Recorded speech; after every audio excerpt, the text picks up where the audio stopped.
Okay, we'll all come back. We'll try to do a little bit of Tractate Sotah. It's we're holding in chapter 5, page 28.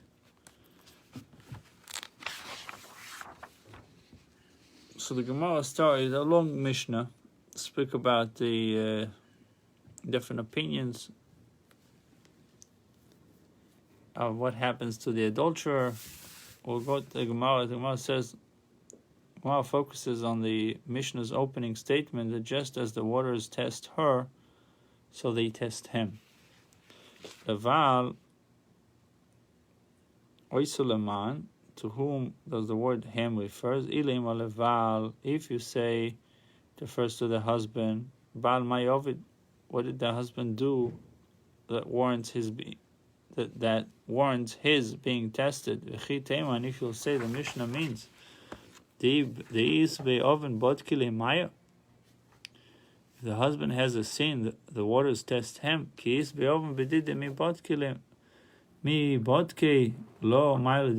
the husband has a sin, do the waters even test his wife? The man shall be innocent of sin, and the woman shall bear her sin. When the husband is innocent of sin, the waters actually test his wife. If the husband is not innocent of sin, the waters do not test his wife. Rather, the adulterer. The Mishnah teach, as it teaches in the latter clause, just as she is prohibited to her husband after seclusion, so she is prohibited to the adulterer. The Gemara answers the Olam. So what's the question? If the first clause also refers to the adulterer, why does it employ a different style and use the pronoun him? Why does it say him? Actually, both clauses refer to the adulterer, Veresha, but the first clause, since it says oiso, her, it also said oisoi, him. Seifa, I did tana bal, tana boy. And the latter part, since it mentioned the husband, also mentioned the adulterer. Just as she is prohibited to the husband, she is prohibited to the adulterer. Shenema uvo uvo, because it says uvo uvo, and the waters shall enter, the waters shall enter. Ibalu uvo uvo koma. Does the Tana mean to say we expounded the difference between the waters shall enter and the waters shall enter? We infer from the prefatory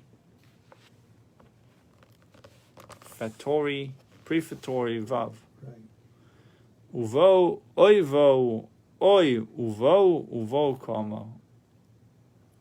Or does he mean to say that we expounded the repetition and the waters shall enter and the waters shall enter as coming to include the adulterer? Tashma just as she is prohibited to the husband, she is prohibited to the adulterer. Shenema nitmel venitmel, because it says she became defiled and became defiled. V'adainti boy nitmel nitmel kama.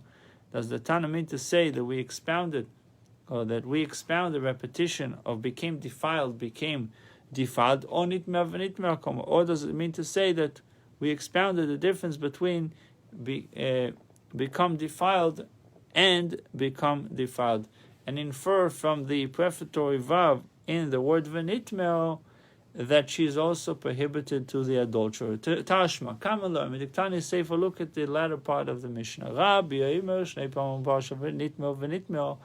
in this parsha of Sotah, it says twice the word v'nitmel. Echad labal, echad laboy, one to the husband, one to the adulterer. Michad Rabbi Akiva, vav kadosh. From here we see Rabbi Akiva expounds on the vavs. Ilkach Rabbi Akiva shita kol ksiv. According to Rabbi Akiva, 6 scriptural references are written. For the passage states 3 times that the waters shall enter, and in each case it states uvo with a vav. Chad letzavo dido v'chad tzavo didei. One for the command regarding her, and one for the command regarding him, her and him. Chad la'asiyot dido v'chad la'asiyot didei, regarding one for the execution of the curse regarding her, and the other one the execution regarding him. Chad l'idiyot dido v'chad l'idiyot didei. One reference comes for the information as to the sequence of the curse regarding her, and one for the information regarding him. According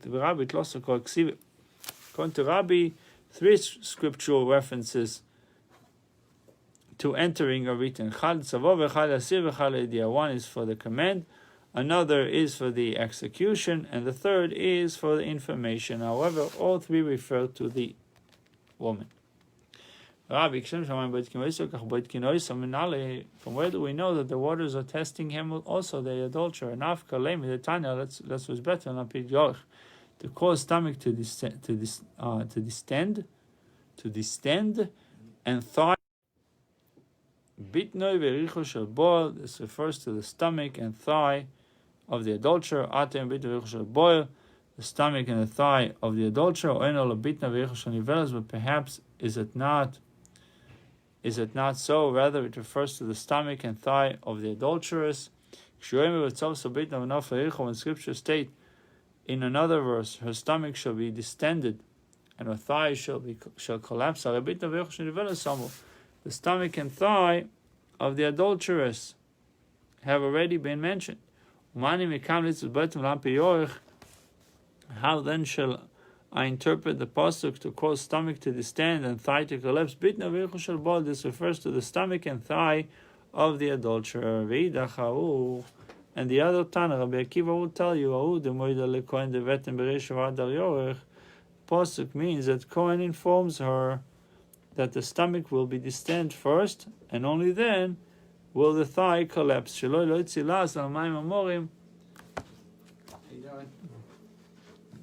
Thank you. Not right here, these packages? Yes. Thank you. 1, 2, 3, 4, 5, 6, 10? Yes. As not to allow people to cast aspersions to the effectiveness of the bitter waters when the affliction occurs on this order. It does not, however, come to include the stomach and the thigh of the adulterer. So he also will be affected in the same way. Also, but say that the pasuk comes entirely for this purpose, that is to include the adulterer in the curse. How can it also serve to inform that the curse is carried out in the order in which the water enters her innards, stomach and thigh? Let scripture write his stomach and his thigh. What is the reason it writes simply stomach and thigh without any pronoun? So you learn from it 2 lessons: that the adulterer is included in the curse, and that we are informed the order in which the affliction occurs. This is what Zechariah used to expound. Why does it say 3 times? One for the husband, one for the adulterer, and one for Truma, that she's prohibited to eat Truma. These are the words of Rabbi Akiva. To learn Kavachemer that she is prohibited to marry into Keuna. Grusha, divorcee, is permitted to eat Truma, but is prohibited to marry into Keuna. Right? If a woman, a Bas Kohen, got divorced, she's out. But she can eat Truma. Oh, if she doesn't have kids. But she cannot marry a Kohen. Right. So she can eat Truma but not marry a Kohen. Right. So once the Kavachemer, Zosha saw Betruma, if this woman is not allowed to eat Truma, how much more so that she cannot marry a Kohen? What does it say? He nitmeo and then vihi lo nitmeo. If she was defiled why should she drink the waters? Im lo nitme olam mashko. And if she was not defiled, why should he cause her to drink? Scripture tells you that the possibility of adultery itself renders her prohibited. From here, you may reason that a similar law applies to a case of possible tumah involving a sheretz. If even regarding a sotah, where the Torah did not treat an intentional act like an unintentional act, the Torah did not treat an unintentional act like an intentional one, or an unwilling act like a willing one, also b'sofek kevadei. It treated a case of possible defilement like a case of confirmed defilement, and decreed her prohibited out of doubt. And then regarding a sheretz, where the Torah treated unintentional contact like an intentional contact, and unwilling contact like willing contact, Eino din shiasu b'sofek, is it not logical that it should treat a case of possible contact kevadai, like a case of confirmed contact? We learn that when uncertainty exists, whether a sheretz contaminated something, is treated as contaminated. From a place whence you come. From the case of Sotah itself, which is the source of this rule, you must also derive certain qualification. Just as Sotah is deemed tameh only when the uncertainty arises in a private domain of sheretz, so too the parallel law regarding a sheretz applies only in a private domain. Sotah